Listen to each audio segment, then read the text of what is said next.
Hello and welcome to today's chess puzzle position, a position that I will break down to its core components and then be guided by the very useful approach of checking your checks and captures, and that will guide us to the answer. Well, first things first, speaking of checks and captures, we have two rooks on open files, both threatening the bishop and knight, and we even have a bishop on c8 zooming in to attack g4, which is worlds better than white's bishop, which is purely defensive and a bad bishop behind the pawns.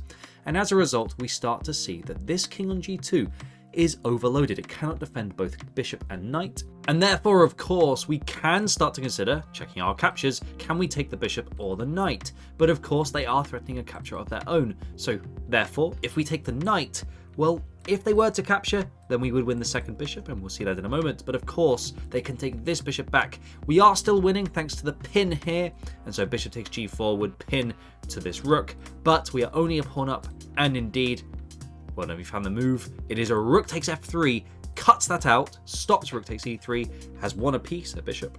If the king recaptures, then rook takes h3 check, defends the bishop, and the final capture is simply bishop takes g4, defending the rook, which defends the bishop, and two minor pieces will be winning against the one rook, not least because this pawn structure is still very, very immobile thanks to black's pawn structure, and so the rook is stuck and pinioned behind it. There's no squares to move. Just look at those two lovely bishops controlling all the space. Retreating to this initial position, and it's worth reminding ourselves that it's no wonder black has this tactical shot, and that's because this bishop and this bishop are much better than the counterpart on f3 and h3. This bishop is clearly dominating, x marks the spot. This knight on h3, which is on the rim and so therefore dim. This bishop on f3, on the other hand, is clearly a bad bishop stuck by these pawns, and so this has a big target. Meanwhile, the two rooks also are better than white's rooks, which are also hampered by the white pawn chain.